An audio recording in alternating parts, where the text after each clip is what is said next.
नमस्कार मित्रों, दूरस्थ एवं मुक्त शिक्षा और संस्कृति की आवाज ये है उत्तराखंड मुक्त विश्वविद्यालय का community radio hello Haldwani 91.2 megahertz की फ्रीक्वेंसी पर आप इस रेडियो को सुन पा रहे हैं।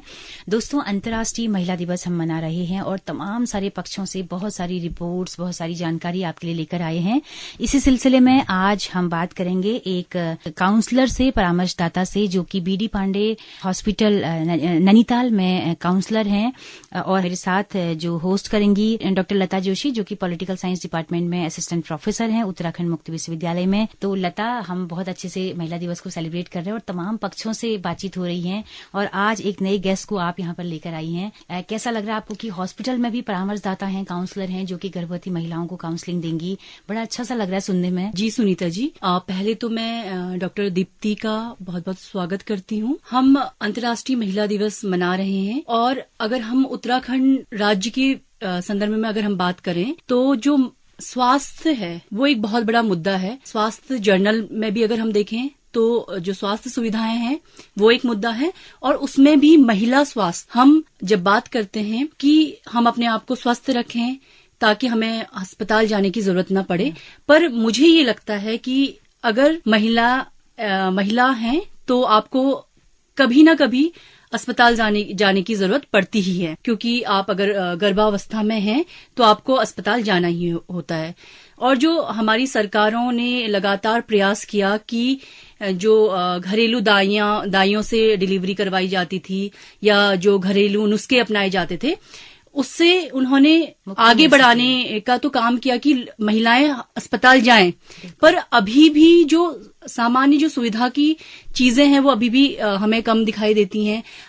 आए दिनों हम देखते हैं कि जो न्यूज़पेपर हैं वो पटी रहती हैं खबरें कि फला महिला ने रास्ते में बच्चे को जन्म दिया या जन्म देते हुए महिला की मृत्यु हो गई।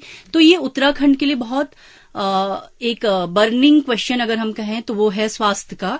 और वहीं पे एक उम्मीद सी हमें दिखाई दे रही है कि जो स्वास्थ्य को लेकर के है वो कई पॉजिटिव काम भी किए जा रहे हैं, जैसे कि परामर्शदाता की अगर पोस्ट स्वास्थ्य विभाग में है या जो अस्पताल में है तो वो कहीं ना कहीं महिलाओं की काउंसलिंग का के लिए काम करती है। तो हम जानेंगे दीप्ति जी से कि वो किस तरीके से महिलाओं की हेल्प करती है, गर्भवती महिलाओं की हेल्प इसमें की जाती है, क्योंकि एक मनोवैज्ञानिक जो एस्पेक्ट है वो भी बहुत जरूरी है। बिल्कुल, खास तौर पे महिलाओं के लिए अगर हम देखें तो। जी, तो सबसे दीप्ति जी, आपका बहुत बहुत स्वागत है हमारे इस कार्यक्रम में।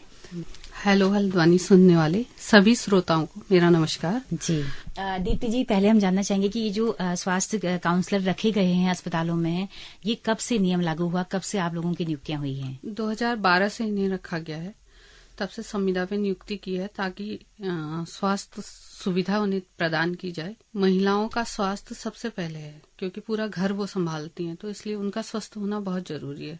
अगर हम उन्हें सही गाइडेंस दे दें तो वो स्वस्थ रह सकती हैं, वरना उनका हीमोग्लोबिन लेवल हमेशा नीचे रहता है।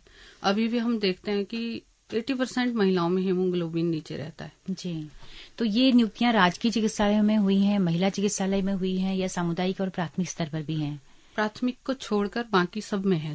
सामुदायिक में है, डिस्ट्रिक्ट हॉस्पिटल है, बाकी जितने भी गवर्नमेंट हॉस्पिटल हैं उनमें ये सुविधा दी गई है। जी, तो बहुत अच्छी पहले लता ना, क्योंकि सामुदायिक स्तर पर तो बहुत जरूरत है, क्योंकि पहाड़ की महिला को ज्यादा काउंसलिंग की जरूरत है। हाँ, तो पूरे प्रदेश भर में अगर कहें तो कितने काउंसलर्स होंगे? अभी हम तो 54-55 के करीब हैं। जी जी, लेकिन और प्रोग्राम्स में भी जहाँ काउंसलर की बात है तो 250 लगभग होंगे। अच्छा, ये एनएचएम के तहत भी कई सारी कार्यक्रम चल रहे हैं। तहत ही है ये। जी जी जी, तो आपका काम क्या क्या होता है लता? मुझे लगता है कि पूरा काम जान लेते हैं इनका, कि कैसे आप लोग काम करते हैं, आपका काम क्या, केवल किस चीज की काउंसलिंग देना है? सबसे पहले तो हम गर्भवती महिलाओं की काउंसलिंग करते हैं। जो महिलाएं हमारे पास आती हैं, जैसे स्टार्टिंग में ही वो हमारे पास आ गई, उन्हें रजिस्ट्रेशन कराना है और उसके बाद की वो अगर उनका पंजीकरण हॉस्पिटल में हो गया तो उसके बाद की सारी सुविधाएं उन्हें फ्री मिलती हैं। ब्लड टेस्ट, अल्ट्रासाउंड और बाकी जितनी भी अगर कोई प्रॉब्लम उन्हें है तो भी वो फ्री होती हैं। वहाँ वो पंजीकरण उनका जरूरी है।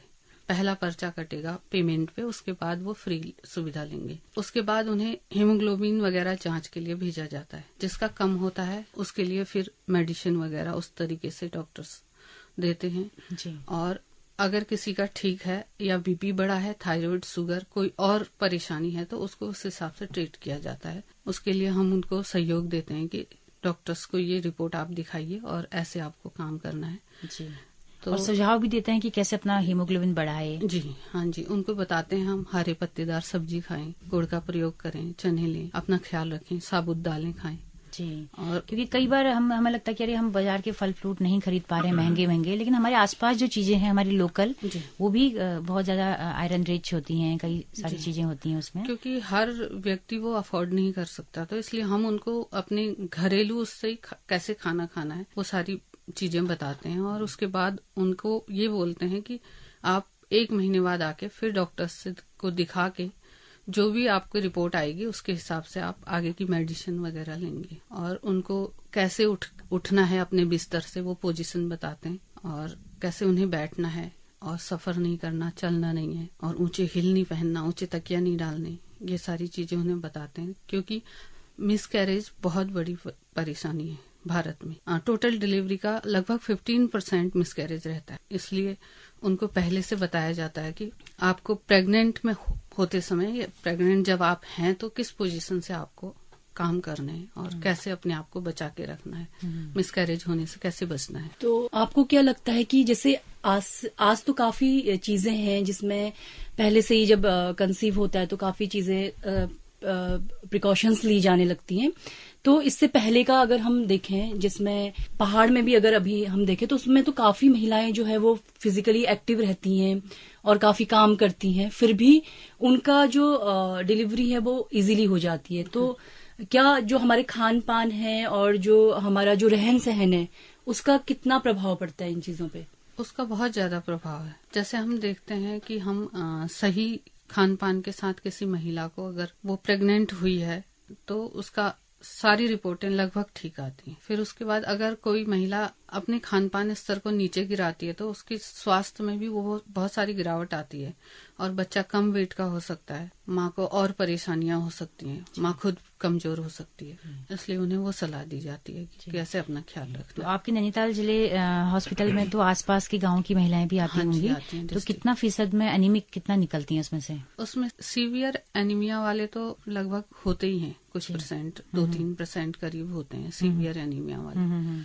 उसके बाद उनको हॉस्पिटल में एडमिट करके ट्रीटमेंट दिया जाता है कि कैसे उन्हें बोतलें चढ़ेंगी और हीमोग्लोबिन बढ़ाने के इंजेक्शन वगैरह वो दिए जाते हैं जी। और वैसे हीमोग्लोबिन कम ही आता है, मतलब 10 के आसपास, 9-10 ऐसे रहता है जी। और 10 होने पर फिर डिलीवरी आप करा सकते हैं जी। ये तो आपने बताया कि ये काउंसलिंग वाले काम है, इसके अलावा और भी क्या पोस्ट जो धात्री महिला होती है क्या उसके लिए भी कोई काउंसलिंग है? हाँ जी, उसके लिए भी है। जैसे उसको डिलीवरी से पहले भी हम बताते हैं कि कैसे अपना ख्याल रखना है, डिलीवरी की तैयारी कैसे करनी है। जैसे बैग पैक करना है उसको जी, तो उस बैग में आपने सामान क्या क्या रखना है अपनी डिलीवरी की तैयारी के लिए। और उसके बाद जब डिलीवरी हो जाती है और डिलीवरी से पहले उनको खाने पीने के साथ साथ हमको परिवार नियोजन कैसे रखना है, 2 बच्चों में अंतर कैसे रखना है वो भी बताया जाता है। अच्छा, तो परिवार नियोजन वाला भी हिस्सा आपके जिम्मे है जी। सबसे तो पहले तो कन्वेंस करते होंगे परिवार नियोजन के लिए हुई थी। अच्छा। उसके बाद उसको बाद में और प्रोग्रामों के साथ जोड़ के इसको RMNCH+A कर दिया गया जी। एडोलसेंस भी इसी में आते हैं जी।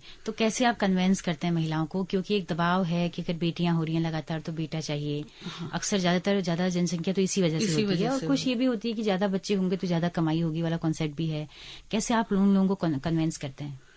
हम उनको यही कहते हैं कि इससे आपके स्वास्थ्य पे तो बुरा प्रभाव पड़ेगा ही, बाकी फिर उनकी बच्चों की शिक्षा है, आगे बढ़ाना है बच्चों को, परवरिश है, उस पर भी अगर ज्यादा बच्चे होंगे तो ध्यान नहीं दे पाएंगे, कम होंगे तो ध्यान ज्यादा देंगे, उससे बच्चों का भविष्य बनेगा और बच्चे आगे बढ़ेंगे। इस वजह से हम उनको कहते हैं कि आर्थिक रूप से तो आपको कमजोर रहेंगे, शारीरिक मानसिक रूप से भी आप कमजोर हो जाएंगे अगर बच्चे ज्यादा होंगे तो। इसलिए आप जो आपका परमानेंट मेथड है उसको अपना लीजिए, अगर वो नहीं अपना सकते तो टेम्परेरी मेथड अपना लीजिए जी, ताकि 2 बच्चों में अंतर रहे या बच्चे ना हो तो उसके लिए अंतर रहे जी। एक सवाल मेरे मन में आ रहा है कि गर्भवती महिलाओं की तो आप लोग काउंसलिंग कर रहे हैं, क्या ऐसी भी कोई कुछ प्लान है या ऐसी भी कोई योजनाएं हैं जिसमें एक तो युवा जो महिलाएं हैं उनको स्वास्थ्य के लिए अवेयर करना, क्योंकि अगर हम महिला के स्वास्थ्य की बात करें तो मुझे लगता है कि अगर वो बचपन से ही उस पर ध्यान दिया जाएगा तब जाके वो एक स्वस्थ महिला बन पाएगी।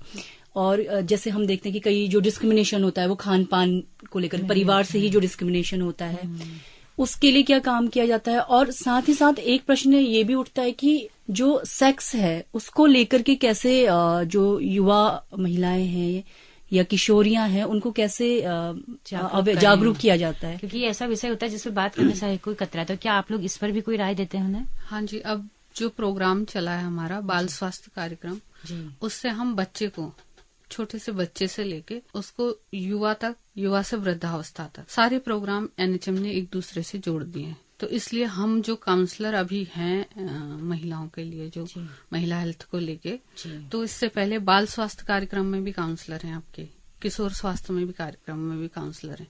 तो उस हिसाब से वो बच्चे को देख के उसकी ग्रोथ कैसी है और क्या क्या उसको चाहिए न्यूट्रिशन, उसके लिए भी अलग काउंसलिंग की जाती है। उसके बाद किशोरावस्था में काउंसलिंग स्कूलों में जाके की जा रही है, जहां उनको अवेयर किया जाएगा सेक्स के प्रति या फिर अपनी जो माहवारी है उसकी सफाई के प्रति। तो सारी चीजें वो वहाँ हमारी कराई जा रही हैं। तो इसलिए हमारा कोई भी व्यक्ति हमारे इन प्रोग्रामों से अछूता नहीं है। जी, आप लोगों को भी क्या कभी ट्रेनिंग मिलती है कोई राष्ट्रीय स्तर पर, स्टेट के लेवल पर? स्टेट के लेवल पर ट्रेनिंग होती है हमारी, हर साल होती है। अगर नया प्रोग्राम कोई जुड़ा है तो हमारी ट्रेनिंग तुरंत बुलाएंगे कि हमको उस बारे में जानकारी होनी चाहिए। चाहे वो वैक्सीनेशन है बच्चे का या फिर महिलाओं के प्रति कोई प्रोग्राम चल रहा हो, उसके लिए।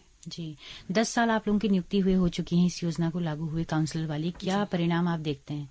कितना पॉजिटिव इफेक्ट इसका पड़ा है? पहला तो महिलाओं के स्वास्थ्य पर ही पड़ा है कि अब वो उस हिसाब से अपनी मेडिसिन भी लेती हैं, आयरन कैल्शियम जो हमारे यहाँ से वितरित होती हैं वो भी लेती हैं, और खाना पीना ठीक से खाएंगी तो वो थोड़ा सा ठीक हो रही हैं। सबसे बड़ा स्ट्रेस उनको, महिलाओं को, प्रेग्नेंट होते समय होता है। हार्मोन डिसबैलेंस होते हैं तो चिड़चिड़ापन रहता ही है, उसकी वजह से फैमिली में थोड़ा सा दबाव रहता है। हम कभी कभी उनकी फैमिली में पूरा ग्रुप काउंसलिंग करते हैं, वाइफ की करते हैं, हस्बैंड की करते हैं और फैमिली मेंबर्स की करते हैं। तो उनको बताते हैं कि मूड स्विंग होना जो है वो प्रेगनेंसी का लक्षण है। वो तो माहवारी के समय भी होता है जी। तो इसलिए वो लोग कभी नोटिस ही नहीं किया जाता, जिसे लोग उसको समझते नहीं है जी। तो इसलिए वो महिला को दोष देने लगते हैं कि ये अब चिड़चिड़ापन करने लगी है, तो इसकी वजह से घर में परेशानियां उनको होने लगती हैं। तो अगर हम ग्रुप काउंसलिंग करेंगे तो उनका परिवार भी ठीक से रहता है। बहुत अच्छा कॉन्सेप्ट है ये, बहुत अच्छा है। और ये कहीं ना कहीं फैमिली को भी टारगेट अगर कर रहे हैं, उसको भरोसे में रख रहे हैं, तो ये अच्छे परिणाम भी लेकर के आएंगे ना इसमें। बिल्कुल बिल्कुल। क्योंकि कई बार परिवार नियोजन के लिए भी खाली पत्नी को बता के कुछ नहीं होगा, पति को भी कन्विंस करना जरूरी होता है। पुरुष प्रधान देश है ना। बिल्कुल बिल्कुल। तो इसलिए यहाँ डिसीजन जो है महिला को अगर हम पूछते हैं कि आपको ऑन बेड कोई आपको सुविधा देनी है, जैसे उसको कॉपर्टी की सुविधा हमने ऑन बेड देनी है डिलीवरी के तुरंत बाद, अगर हम महिला से पूछेंगे कि आप कॉपर्टी लगाना चाहेंगी या लगा दें, तो वो कहती है नहीं, जाओ अब मेरे पति से पूछाओ, अगर वो हाँ कहेंगे तो ठीक है, या मेरी सास से पूछाओ, सास रहती है। लता, सास भी वहाँ पे पितृसत्ता का प्रतीक है, उसके स्तंभ के तौर पे काम कर रही है ना। तो पति भी कह सकता है और सास भी कह सकती है। मतलब अपने निर्णय को लेने के लिए वो अपने आप में स्वतंत्र नहीं है, स्वतंत्र नहीं है। वो चाह तो रही है पर अभी इतनी स्वतंत्र नहीं हो पाई है कि खुद का निर्णय खुद, जबकि शरीर उसका है तो डिसीजन उसका होना चाहिए। तो ये धीरे धीरे लगता है कि आगे आने वाले अभी ये भी नहीं है कि साफ इससे इनकार किया जाएगा कि पुरुष पे निर्भर है। कई महिलाएं ऐसी आती हैं कि आपको किसी से कुछ पूछने की जरूरत नहीं है, मुझे अपना परिवार नियोजन कराना है, नसबंदी करानी है, तो मेरा खुद का डिसीजन है, मैं ले सकती हूँ। अच्छा, ज्यादा मामलों में क्या महिलाएं नसबंदी कराती हैं या पुरुष भी? महिलाएं कराती हैं। तो इसी लेकर भी क्या आप लोग काउंसलिंग करते हैं? हाँ जी। क्या बोलते हैं? लेकिन सबसे अच्छा कॉन्सेप्ट ये है कि पुरुष को नसबंदी कराने में कोई प्रॉब्लम नहीं है। बिल्कुल, पुरुष नसबंदी सबसे आसान तरीका है जी।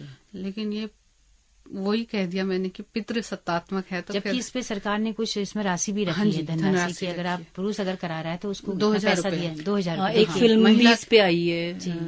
महिला के लिए 1400 रुपए है। अच्छा। और पुरुष के लिए 2000। अच्छा, महिलाओं में क्या क्या दिक्कतें हो सकती हैं अगर वो नसबंदी कराती हैं तो? मैम वैसे कोई दिक्कत नहीं है। दिक्कत नहीं है, लेकिन ये कि मेंटली प्रेशर भी है, बच्चा भी उसी ने पैदा करना है, तो अगर पुरुष इतना काम कर ले तो क्या बिगड़ जाएगा? क्यों लता? तो वो वही चीज मैं कह रही हूँ कि जो सेक्स या ये चीजें ये डिस्कस ही नहीं होती हैं हमारे परिवारों में, हमारे समाज में। तो ये एक पर्दे में रहने वाली चीज हो जाती है कि एक बस इस पे डिस्कशन नहीं करना है या ये शब्द प्रयोग नहीं करना है, तो वो अपने आप में फिर उस पे अगर बात नहीं होगी तो क्या उसके समाधान होंगे, क्या प्रॉब्लम है, वो समझना मुश्किल हो जाता है। बिल्कुल। और कई बार पढ़े लिखे लोग, या अगर हम कहें तो हम ही लोग कई बार कई चीजें नहीं जानते हैं कि क्या क्या चीजें हो सकती हैं, किससे हम अपने आप को सुरक्षित रख सकते हैं, या ये चीजें मतलब क्लियर नहीं है। बिल्कुल।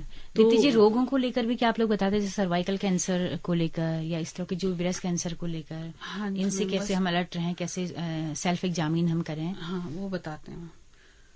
महिलाओं को जब वहाँ आती हैं, कोई प्रॉब्लम लेके हमारे पास पहुंचती हैं, तो वैसे तो हम डॉक्टर्स को दिखाने को कहते हैं जी। लेकिन जो हमें ट्रेनिंग दी जाती है उसके हिसाब से हम उन्हें एग्जामिन करने की वो देते हैं। जी जी, क्योंकि अभी मतलब अभी तो ब्रेस्ट कैंसर सबसे टॉप में है, लेकिन अभी हाल तक सर्वाइकल कैंसर ज्यादा होता था महिलाओं में, बच्चेदानी के मुंह का कैंसर, और पहाड़ की महिलाओं में बहुत ही देखने को मिलता है।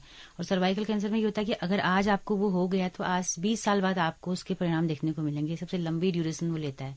तो ब्लीडिंग हम महिलाओं में जो पहाड़ की सबसे ज्यादा देखते हैं वो उसी कैंसर का परिणाम होता है। तो आप लोगों के कैंसर विभाग की तरफ से कोई अनुदान या कोई योजना है जिसमें आप लोगों को जागरूक करते हो? हमारी महिला हॉस्पिटल में तो ऐसा कोई अनुदान नहीं है, लेकिन है। जब बच्ची का वैक्सीनेशन होता है कहीं भी 16 ईयर में हम उसको टीडी का इंजेक्शन देते हैं किसी बच्चों को, लड़के लड़की को दोनों को। जब वो लड़का लड़की 16 ईयर हो जाते हैं कंप्लीट, तो हम उसको लास्ट वैक्सीनेशन देते हैं उसको अपने हॉस्पिटल। वो किस चीज का वैक्सीनेशन होता है? टीडी का, डिप्थीरिया, टेटनस का। ओके। एक सर्वाइकल कैंसर का भी टीका लगता है बच्चियों को, क्या वो भी लगता है? तो उस दौरान हम उन्हें बताते हैं कि आपने अगर वैक्सीनेशन किया है तो क्या सर्वाइकल कैंसर का वैक्सीनेशन किया है, तो अगर वो हाँ कहते हैं तो ठीक है मैम, 11 to 19 ईयर। बिल्कुल बिल्कुल। और अगर नहीं कहते हैं तो उसके बाद वो हम उनको उसकी जानकारी भी देते हैं कि आपको ये इंजेक्शन प्राइवेट में लगना है, प्राइवेट में लगता है, इसको लगवा लीजिए। 3 डोज उसकी लगती है। हाँ जी। लोगों को पता नहीं है, अगर जागरूक हो तो मिडिल क्लास फैमिलीज उसको लगा सकती हैं, हम लगभग कर सकती हैं। हम जो वैक्सीनेशन वाले बच्चे आते हैं उनको करते हैं जी, उनकी काउंसलिंग करते हैं माँ बाप की। तो दीप्ति जी, काफी बातें आपने बताई और बहुत अच्छी नई जानकारी है।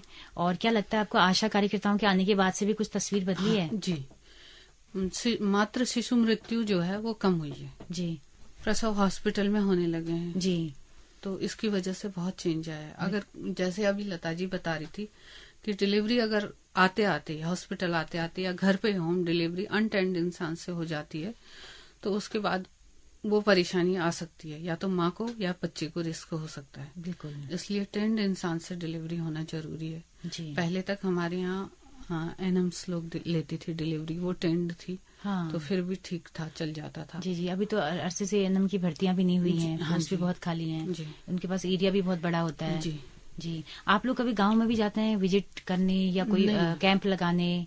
नहीं, कोई अगर गवर्नमेंट ने कैंप लगा दिया तो उनकी तरफ से हम जा सकते हैं, लेकिन वैसे लगनी चाहिए कैंप टाइम टू टाइम। एक चीज और मेरे मन में आ रहा है सवाल कि क्या आपने ये चीज नोटिस किया कि आजकल जो डिलीवरीज हो रही हैं वो नॉर्मल से ज्यादा सिजेरियन हो रही हैं, तो इसकी क्या वजह है ऐसी? वजह तो साइंटिफिक तौर पे तो हम कैसे कह सकते हैं, लेकिन वो तो डॉक्टर्स बताते हैं जो परेशानियां। लेकिन जहां तक हमें लगता है काउंसलिंग के उससे हमें लगता है कि महिलाओं में शायद लेबर पेन सहने की क्षमताएं कम हो गई है, क्योंकि वो खुद कहती हैं कि हमें सीजर कर दो, हमें डिलीवरी नॉर्मल नहीं करानी, नहीं कर पाएंगे आप।